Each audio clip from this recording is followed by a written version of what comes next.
Je ne cherche pas les louanges des hommes. Mais je sais quel genre d'humain vous êtes. Et je sais que vous n'avez pas d'amour pour Dieu dans vos cœurs. Pendant que je suis dans le monde, je suis la lumière de ce monde.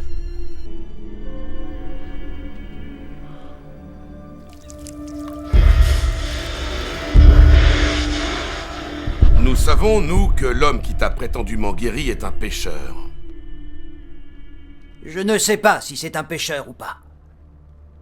Il y a une chose que je sais. Avant, j'étais aveugle.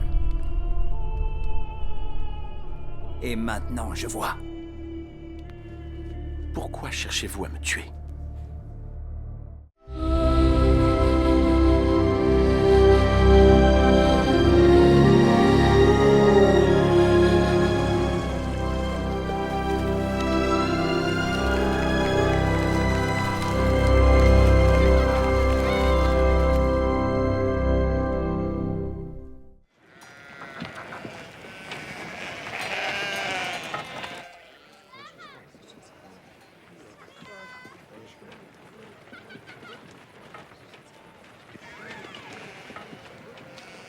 Quand Jésus apprit ce qui s'était passé, il alla trouver l'aveugle. Est-ce que tu crois au Fils de Dieu ? Dis-moi qui il est, Seigneur, afin que je puisse croire en lui. Mais tu l'as déjà rencontré. C'est celui qui te parle en ce moment même.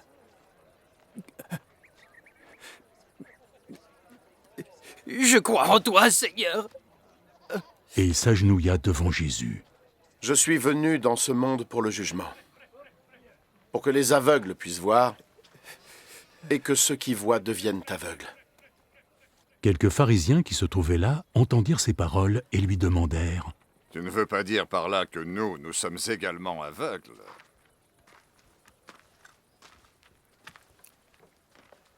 Si vous étiez aveugle, vous seriez innocent. Mais puisque vous dites que vous pouvez voir, c'est que vous êtes encore coupable. En vérité, je vous le dis, celui qui n'entre pas dans la bergerie par la porte, mais y pénètre par un tout autre moyen, est un voleur et un brigand. Celui qui entre par la porte est le berger de ses brebis. Le gardien, lui, ouvre la porte. Les brebis entendent sa voix. Il les appelle chacune par son nom et il les fait sortir. Quand elles sont sorties, il marche devant elles et les brebis le suivent parce qu'elles reconnaissent sa voix. Elles ne suivront personne d'autre. Au contraire, elles s'enfuiront si c'est un inconnu, puisqu'elles ne connaissent pas sa voix. Jésus leur raconta cette parabole, mais ils ne comprirent pas ce qu'il voulait dire. Alors Jésus ajouta : « En vérité, je vous le dis, je suis la porte de la bergerie. Tous ceux qui sont venus avant moi sont des voleurs et des brigands, mais les brebis ne les ont pas écoutés. Je suis la porte.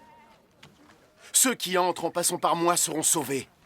Ils pourront entrer, sortir et auront de quoi manger. Le voleur ne vient que parce qu'il veut voler, tuer et détruire. Moi, je suis venu pour que vous receviez la vie. La vie dans toute sa plénitude. Je suis le bon berger, celui qui est prêt à donner sa vie à ses brebis. Quand celui qui est employé, qui n'est pas un berger et à qui les brebis n'appartiennent pas, voit un loup s'approcher, il abandonne les brebis et il s'enfuit. Alors le loup se jette sur les brebis et disperse le troupeau. L'employé prend la fuite parce qu'il est seulement employé et qu'il ne se soucie pas des brebis. Je suis le bon berger, de même que le Père me connaît et que je connais le Père. Je connais tout autant mes brebis et elles me connaissent. Et je suis prêt à mourir pour elles. Il y a d'autres brebis qui m'appartiennent et qui ne sont pas de cette bergerie. Je dois les ramener aussi. Elles entendront ma voix et elles deviendront un seul troupeau avec un seul berger. Le Père m'aime parce que je suis prêt à abandonner ma vie afin de pouvoir la recevoir de nouveau. Personne ne peut m'enlever la vie. Je l'offre librement par ma propre volonté. J'ai le pouvoir de la donner et j'ai le pouvoir de la reprendre. Voilà ce que mon père m'a ordonné de faire. Encore une fois, en entendant ces paroles, les gens furent divisés. Mais Il est juste possédé! Oui, c'est un fou. Pourquoi continuez-vous à l'écouter? Un homme qui serait possédé ne parlerait jamais comme ça. Oui, comment quelqu'un de possédé pourrait-il donner la vue aux aveugles? Comment? Dites-le moi! Mais non, enfin!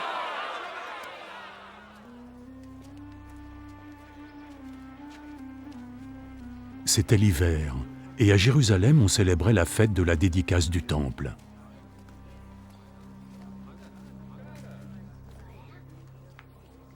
Jésus marchait dans le temple sous le porche de Salomon, quand des gens se rassemblèrent autour de lui. Combien de temps encore nous garderas-tu dans l'incertitude? Dis-nous juste la vérité. Est-ce toi le Messie? Je vous l'ai déjà dit, mais vous ne voulez pas me croire. Tout ce que j'accomplis au nom de mon Père témoigne en ma faveur. Mais vous ne voulez pas croire, puisque vous n'êtes pas mes brebis. Mes brebis, elles, écoutent ma voix. Je les connais et elles me suivent. Je leur donne la vie éternelle et elles ne mourront jamais. Personne ne pourra les éloigner de moi. Ce que mon Père m'a donné est plus grand et plus beau que tout. Et personne ne peut les soustraire à la protection du Père. Le Père et moi, nous ne sommes qu'un. Alors les gens prirent de nouveau des pierres, dans l'intention de le lapider.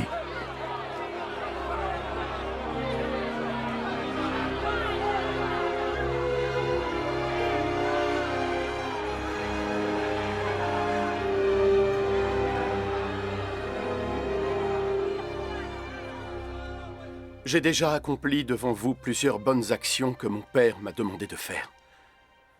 Pour laquelle de ces actions voulez-vous me lapider? Nous ne voulons pas te lapider à cause d'une action particulière, mais parce que tu viens de blasphémer. Tu es juste un homme, mais tu veux te faire passer pour un dieu!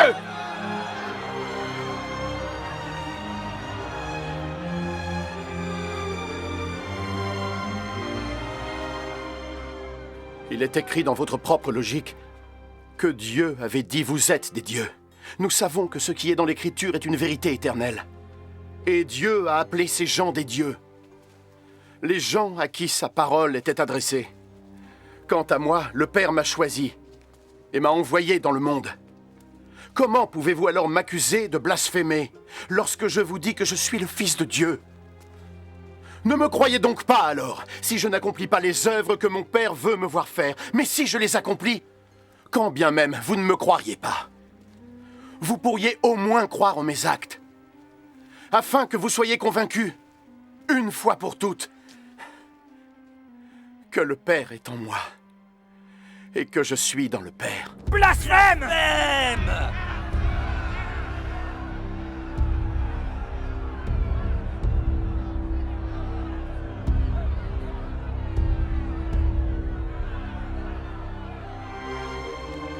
Une fois encore, ils essayèrent d'arrêter Jésus, mais il leur échappa. Jésus s'en alla de nouveau sur la rive opposée du Jourdain, à l'endroit où jadis Jean avait baptisé, et il y resta.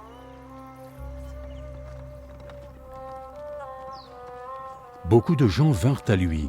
Ils lui disaient « Jean n'a pas accompli de miracle, mais tout ce qu'il a dit sur cet homme était vrai. » Et là, plusieurs personnes crurent en lui.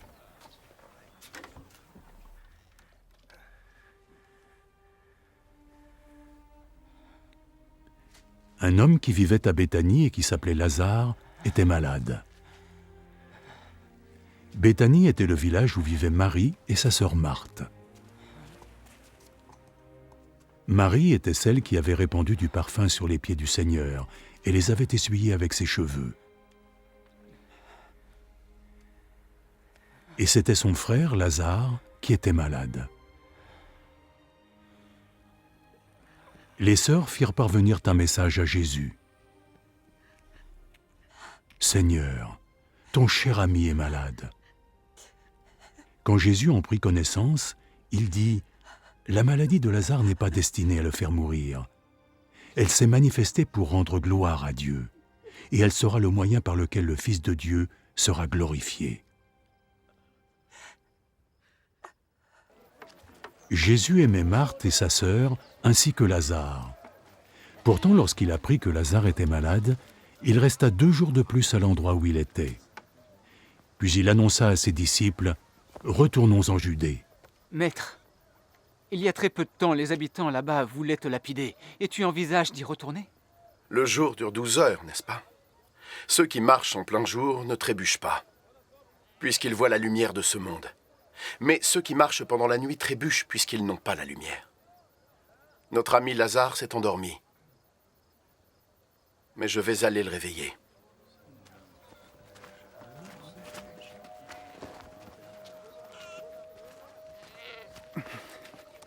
S'il est endormi, Seigneur, il devrait guérir. Jésus voulait dire que Lazare était mort, mais ses disciples pensèrent naturellement qu'il dormait. Aussi Jésus leur dit clairement: Lazare est mort. Mais pour votre bien. Je suis heureux de ne pas avoir été avec lui, parce qu'ainsi vous croirez. Maintenant, allons le voir. Thomas, qu'on appelait le jumeau, dit aux autres disciples: Allons, nous devons aussi accompagner notre maître, afin de tous mourir avec lui. Allons-y. Nous te suivons. Quand Jésus arriva, Lazare était déjà enterré depuis 4 jours. Béthanie n'était qu'à moins de 3 kilomètres de Jérusalem, et beaucoup de Juifs étaient venus voir Marthe et Marie pour les consoler de la mort de leur frère. Quand Marthe apprit que Jésus approchait, elle vint à sa rencontre, alors que Marie resta dans la maison. Si tu avais pu être là, Seigneur, mon frère ne serait pas mort. Mais je sais que même maintenant, Dieu te donnera tout ce que tu lui demanderas. Ton frère va revenir à la vie. Je sais qu'il ressuscitera au dernier jour. Je suis la résurrection et la vie. Ceux qui croient en moi vivront. Et même s'ils meurent, tous ceux qui vivent et qui croient en moi ne mourront jamais. Crois-tu cela?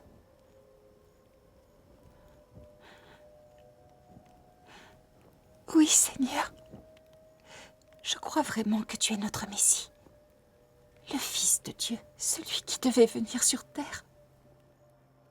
Sur ces mots, Marthe s'en retourna et parla discrètement à sa sœur.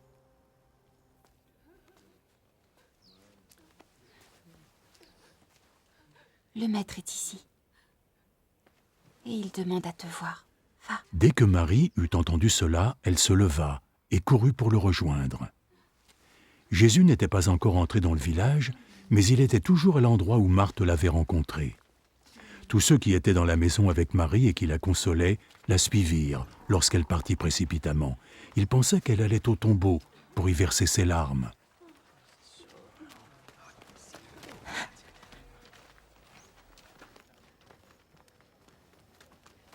Marie arriva où était Jésus, et dès qu'elle le vit, elle se jeta à ses pieds. Seigneur!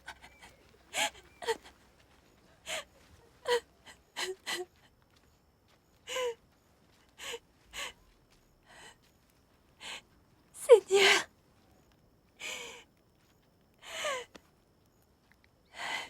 Si seulement tu avais été là, mon frère ne serait pas mort.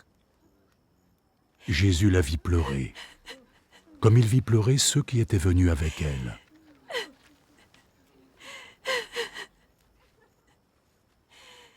Il en fut touché et profondément ému.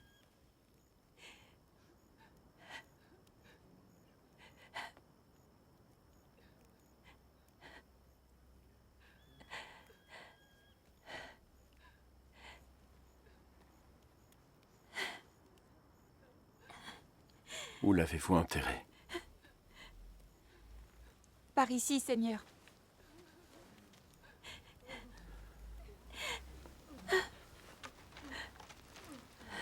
Jésus pleura. Les gens dirent alors: « Regardez comme il l'aimait. » Mais quelques-uns d'entre eux dirent: « Il a bien donné la vue à un aveugle, non? Alors ne pouvait-il pas aussi empêcher que Lazare meure ?»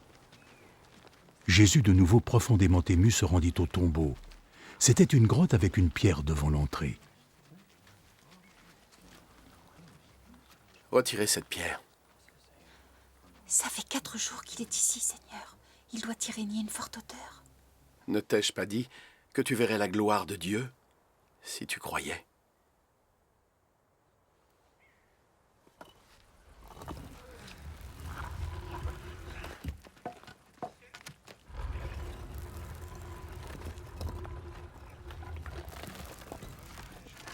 Alors la pierre fut retirée.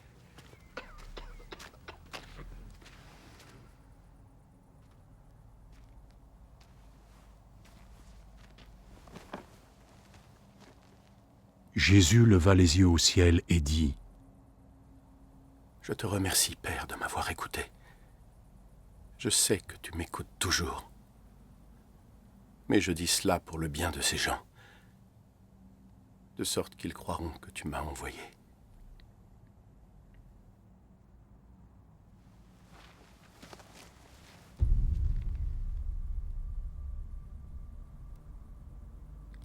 Après avoir dit cela, il cria d'une voix forte :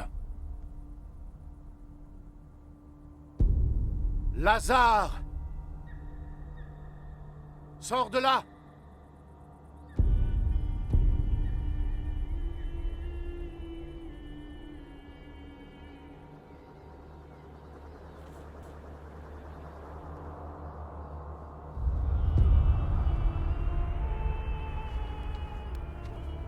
Et le mort sortit, les pieds et les mains entourés de bandes, le visage enveloppé d'un linge.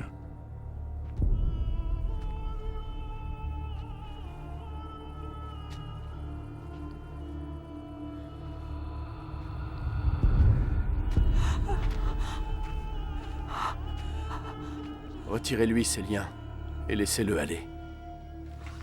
Beaucoup de ceux qui étaient venus rendre visite à Marie furent témoins de ce que fit Jésus, et ils crurent en lui.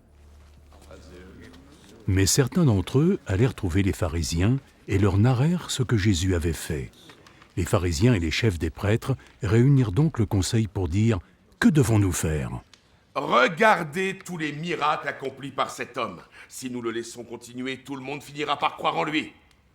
Puis les autorités romaines interviendront et détruiront notre temple et notre nation. »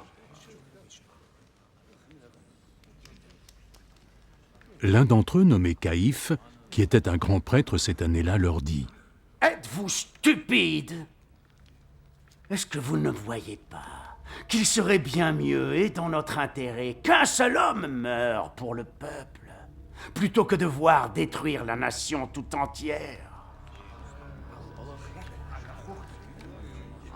En fait, il ne disait pas cela de lui-même, mais comme cette année-là, il représentait les autorités juives en tant que grand prêtre, il prophétisait que Jésus devait mourir pour le peuple juif, et non seulement pour eux, mais aussi pour rassembler en un seul corps tous les enfants de Dieu dispersés. À partir de ce jour, les autorités juives décidèrent de tuer Jésus. Jésus ne se déplaça donc plus publiquement en Judée. Il partit et se rendit dans une région à côté du désert, dans une ville appelée Éphraïm, où il s'installa avec ses disciples. La fête de la Pâque juive était proche, et beaucoup de gens du pays se rendaient à Jérusalem pour effectuer les rituels de purification. Ils cherchaient Jésus, et tout en se rassemblant dans le temple, ils se demandaient les uns les autres : « Qu'en pensez-vous ? Il n'osera sûrement pas venir à la fête, n'est-ce pas ?» Les chefs des prêtres et les pharisiens avaient ordonné que si quelqu'un savait où était Jésus, il devait les avertir afin qu'ils puissent l'arrêter.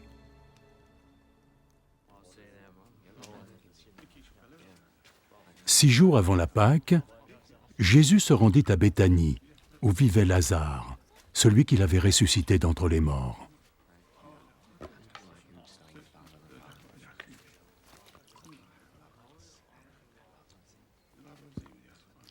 Là, on lui prépara un dîner avec l'aide de Marthe qui aida à le servir. Lazare était un des convives qui étaient assis à table avec Jésus.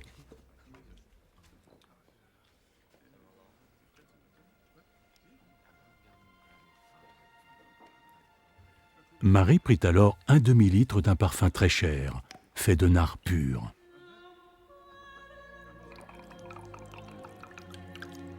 Et le versa sur les pieds de Jésus.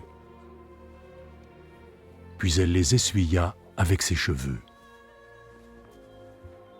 Et la maison tout entière fut remplie de la douce odeur du parfum. L'un de ses disciples, Judas Iscariote, celui qui allait le trahir, dit « Pourquoi n'a-t-on pas vendu ce parfum? Il doit valoir dans les 300 pièces d'argent. Et cet argent, on l'aurait donné aux pauvres. » Il disait cela non parce qu'il se souciait du sort des pauvres, mais parce que c'était un voleur. C'est lui qui tenait la bourse, et il prenait ce qu'on y mettait. Laisse-la tranquille. Elle veut garder ce qui reste pour le jour de mes funérailles. Vous aurez toujours des pauvres avec vous. Mais moi, vous ne m'aurez pas toujours.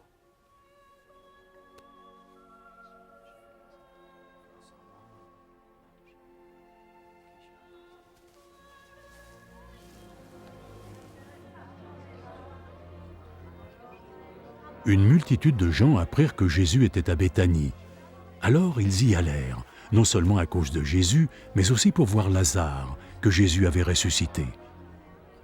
Les chefs des prêtres décidèrent alors de tuer aussi Lazare, parce qu'à cause de lui, beaucoup de Juifs se détournaient d'eux et croyaient en Jésus. Le lendemain, la foule énorme des gens venus à la fête de Pâques apprit que Jésus arrivait à Jérusalem. Tous prirent alors des branches de palmier et allèrent à sa rencontre en criant « Gloire à Dieu ! Que Dieu bénisse celui qui vient au nom du Seigneur ! Dieu bénisse le roi d'Israël !» Jésus trouva un âne et monta dessus, tel que cela apparaît dans les Écritures. « Ne prends pas peur, ville de Sion. Voici ton roi, assis sur le petit d'une ânesse. »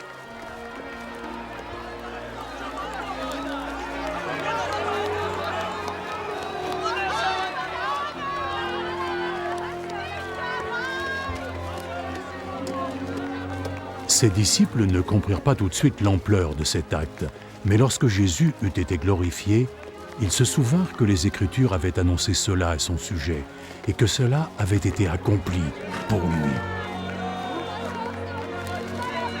Tous ceux qui avaient été les témoins du moment où Jésus avait fait sortir Lazare du tombeau et l'avait ressuscité des morts, racontaient ce qu'ils avaient vu. Voilà pourquoi la foule venait à sa rencontre. Tous avaient entendu parler de ce miracle qu'il avait accompli. Alors, les pharisiens le constatèrent entre eux. Voilà, nous sommes loin d'avoir réussi.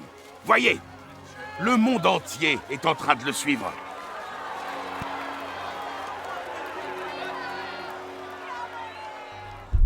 En vérité, je vous le dis, l'un d'entre vous ici va me trahir. Hâte-toi et fais ce que tu as à faire.